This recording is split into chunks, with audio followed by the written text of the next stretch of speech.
I thought we were already an export-driven country until I saw the statistics of Vietnam. You know, our export is about $60 billion. The export, 2016, if I'm not mistaken, is about $160 billion. Almost 3 times bigger than our export. Also, in terms of foreign direct investments. And well, first of that export, their number 1 export market is the U.S. And that to me is very amazing, considering that they were fighting for 10 years, but they're able to market the products to the U.S., a former adversary, to the tune of about 26 billion or 27. And then their next biggest export market is EU. So here, you know, in terms of strategy, this is something that we can study. How can we improve our export position with respect to these 2 countries, the United States and also EU? Maybe, as I've learned, there's also a connection between diplomacy and foreign policy and also economic policies. It's something that we must look at. In terms of FDI, yun, doon talaga magugulat ka. Our FDI 2015 was about $8.5 billion. Then FDI reached $21 billion, almost 3 times.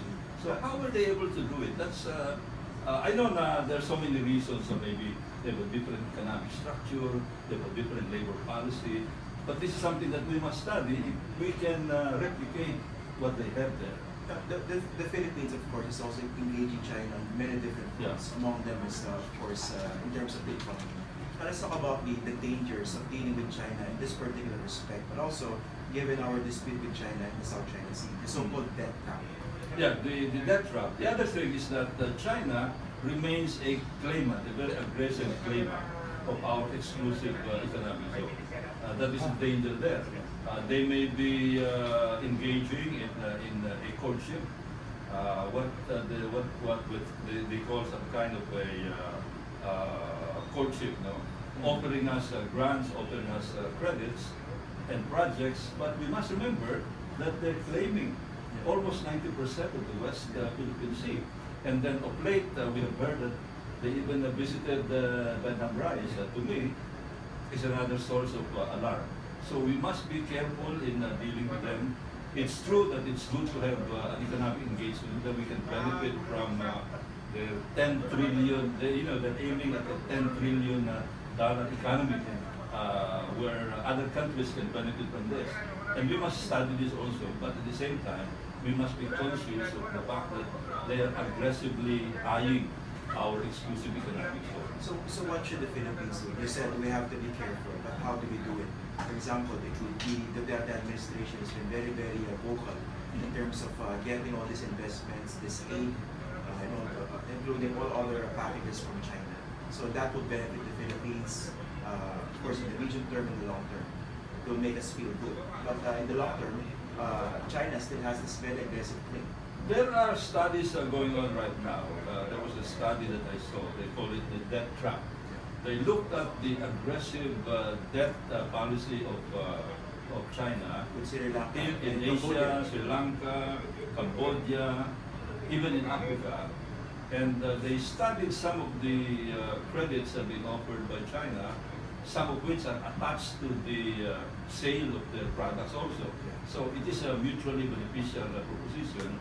And in some cases, some countries became so attracted to the very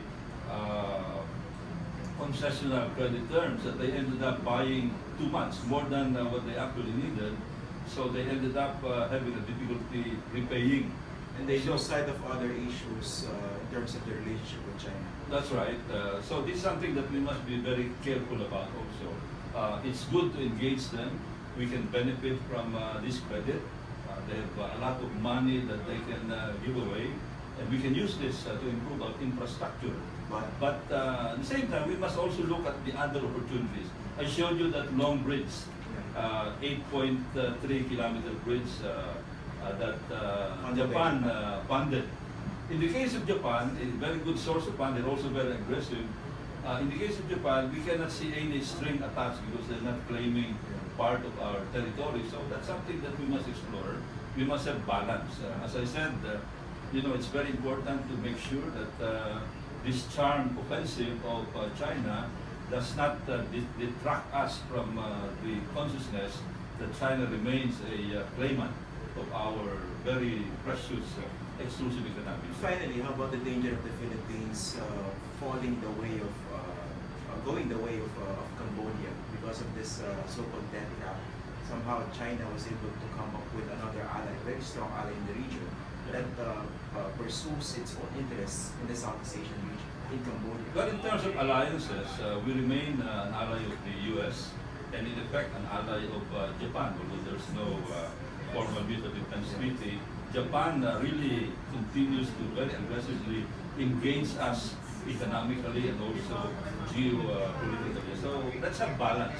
As I said, we must use the example of Vietnam that was able to balance their geopolitical, the economic, the defense, and security interests to have what they have now, which is what to me is a very good model of a very well-balanced economy. Do you think we should also be more aggressive in terms of protecting our territories?